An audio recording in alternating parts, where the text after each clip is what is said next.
Halo grade 8, hari ini kita kembali lagi belajar IPA dengan pembahasan yang baru tentang gerak dan gaya.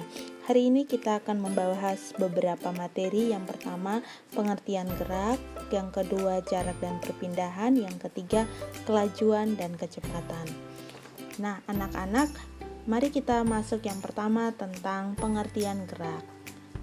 Perhatikan animasi berikut ini. Mobil bergerak dari A ke B, artinya mobil mengalami perubahan kedudukan dari titik A ke titik B.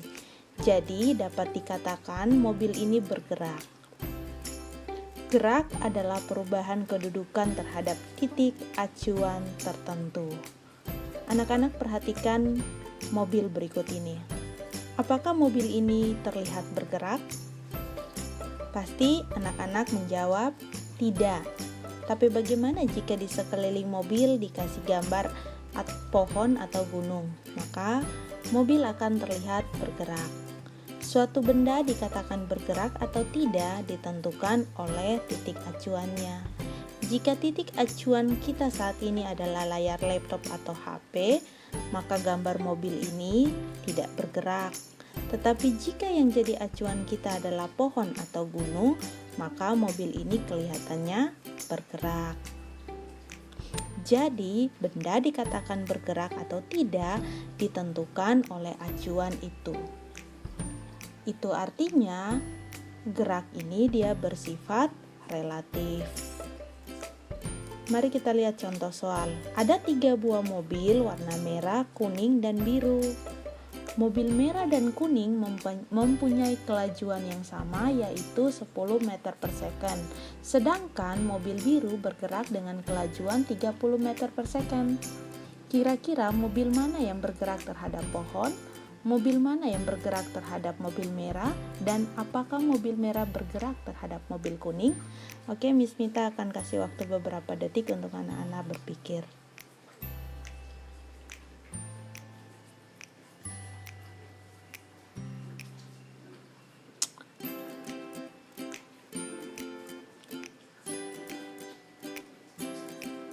Oke anak-anak, sekarang kita coba jawab sama-sama. Mobil mana yang bergerak terhadap pohon? Jawabannya semua mobil, karena semua mobil posisinya berubah terhadap pohon. Yang kedua, mobil mana yang bergerak terhadap mobil merah? Hanya mobil biru. Kenapa? Karena mobil biru terlihat mendekati mobil merah, sedangkan mobil kuning tidak mendekati atau menjauhi karena kecepatannya sama. Yang ketiga, mobil merah bergerak terhadap mobil kuning? Jawabannya tidak, karena mobil merah dan kuning mempunyai kelajuan yang sama, sehingga mobil merah tidak berubah posisi terhadap mobil kuning. Anak-anak bisa kembali melihat animasi yang tadi. Kemudian kita pelajari gerak semu harian matahari. Matahari terlihat bergerak dari arah timur ke arah barat. Pada kenyataannya bukan seperti itu. Ingatkah kalian pelajaran tata surya waktu kelas 7? Bumi berotasi dan berevolusi mengelilingi matahari. Matahari terlihat bergerak dari timur ke barat karena kita berada di bumi dan kita anggap bumilah sebagai acuannya. Jika dilihat dari luar angkasa, maka tampak bahwa bumi berotasi mengelilingi matahari. Gerak semu harian adalah fenomena bergeraknya benda-benda langit, termasuk matahari dan bintang-bintang dari timur ke barat saat tampak dari bumi. Contohnya adalah matahari yang terbit di timur di pagi hari lalu tampak bergerak ke barat hingga terbenam pada senja. Nah, sekarang kita lihat jenis-jenis gerak. Jenis gerak yang pertama yaitu gerak lurus, di mana lintasannya berbentuk lurus, contohnya seperti buah yang jatuh dari pohonnya. Kemudian yang kedua, gerak melingkar. Gerak melingkar ini lintasannya berbentuk lingkaran, contohnya seperti setir dari mobil. Kemudian yang ketiga ada gerak parabola. Lintasannya dia berbentuk setengah elips, contohnya seperti seorang anak yang menendang sebuah bola. Kemudian yang terakhir ada gerak acak. Lintasannya berbentuk acak, kemudian contohnya seperti gerak dari kupu-kupu.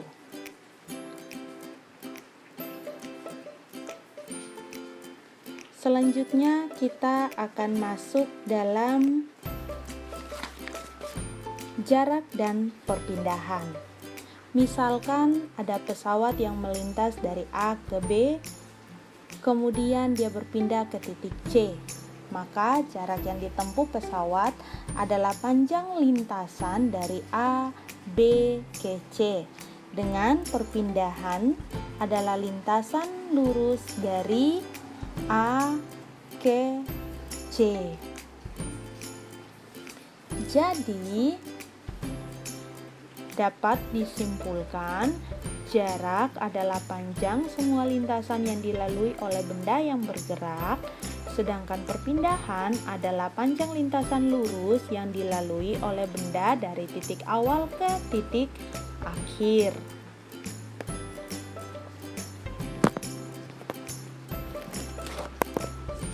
Selanjutnya, kelajuan dan kecepatan. Kelajuan yaitu perbandingan antara jarak yang ditempuh dengan selang waktu yang diperlukan benda. Kelajuan adalah jarak dibagi dengan waktu, biasanya jarak dilambangkan dengan S dan waktu dilambangkan dengan T. Kecepatan adalah perpindahan suatu benda dibagi selang waktu, di mana rumusnya kecepatan sama dengan perpindahan dibagi waktu. Mari kita lihat perbedaan antara jarak dan perpindahan. Untuk jarak besar skalar nilainya tidak dipengaruhi arah, sedangkan perpindahan besaran vektor yang nilainya dipengaruhi oleh arah. Kemudian jarak merupakan angka yang menunjukkan seberapa jauh benda berubah posisi melalui lintasan tertentu, sedangkan perpindahan merupakan jarak terpendek dari posisi awal ke posisi akhir suatu benda. Untuk satuan dalam SI sama meter. Kemudian perbedaan kelajuan dan kecepatan. Kelajuan adalah besar skalar yang nilainya tidak dipengaruhi arah, sedangkan kecepatan termasuk besaran vektor yang nilainya dipengaruhi oleh arah. Kelajuan adalah jarak per waktu, kecepatan perpindahan per waktu, di mana kelajuan dan kecepatan lambangnya sama, yaitu V dengan satuan internasional meter per second. Jarak itu biasa dikenal dengan S, waktu itu dengan T. Mari kita lihat contoh soal berikut. Sebuah mobil bergerak lurus ke timur sejauh 100 meter, lalu mundur sejauh 50 meter. Tentukan jarak dan perpindahan dari mobil tersebut. Nah, pertama 100 cm 100 meter, kemudian dia berbalik arah sejauh 40 meter. Berarti jaraknya 100 meter ditambah 40 meter jadi 140 meter. Bagaimana dengan perpindahan? Perpindahan dilihat dari titik awal dengan titik akhir. Besar perpindahan berarti 100 meter dikurangi 40 meter jadi 60 meter, dan arah perpindahannya dia ke arah timur. Contoh soal yang berikut masih di bagian jarak dan perpindahan. Dari soal yang kalian lihat yang sudah dibuat, kita akan menentukan jarak dan perpindahan. Dari soal ini telah ditentukan jarak itu sebanyak 7 km panjang lintasan yang ditempuh. Kemudian perpindahan, jumlah lintasan yang ditempuh dengan memperhitungkan posisi awal dan akhir benda yaitu 5 km.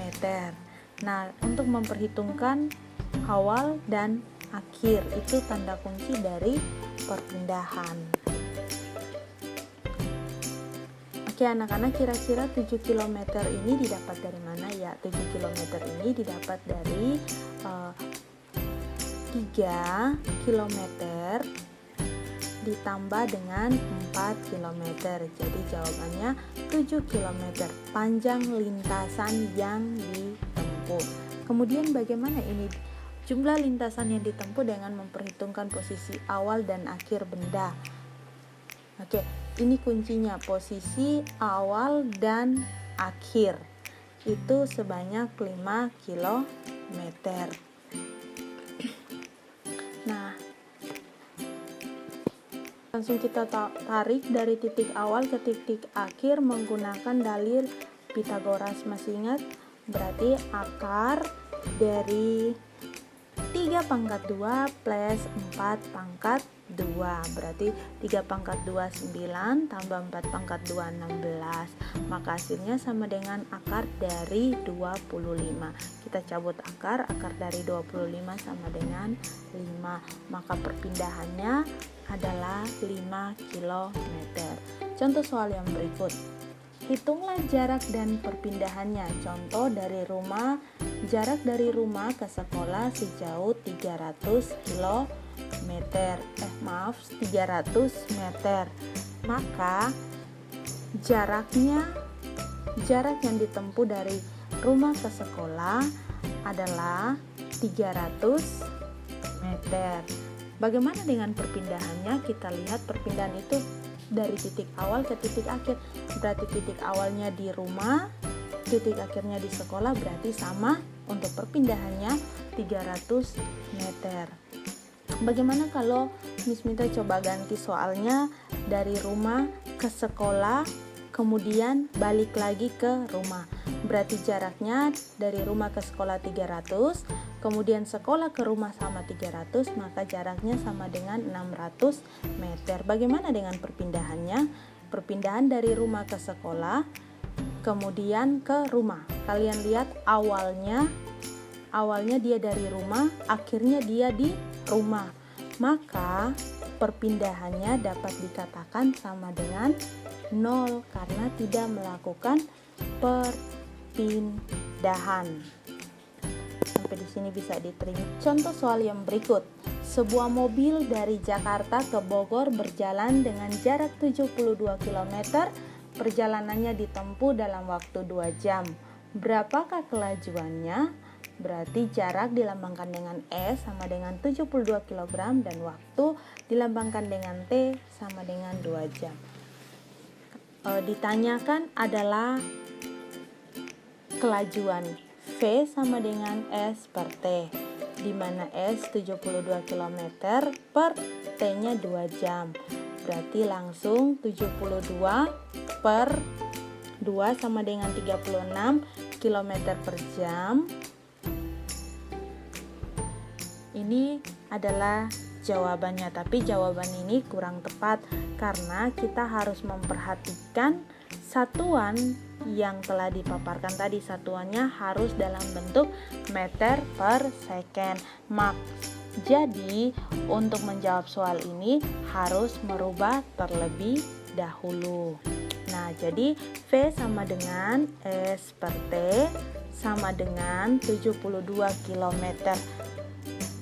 Sama 72 km kita ubah dulu satuannya menjadi meter. Masih ingatkah kalian dengan tangga kilometer, hektometer, kemudian hektometer, kemudian dekameter, meter.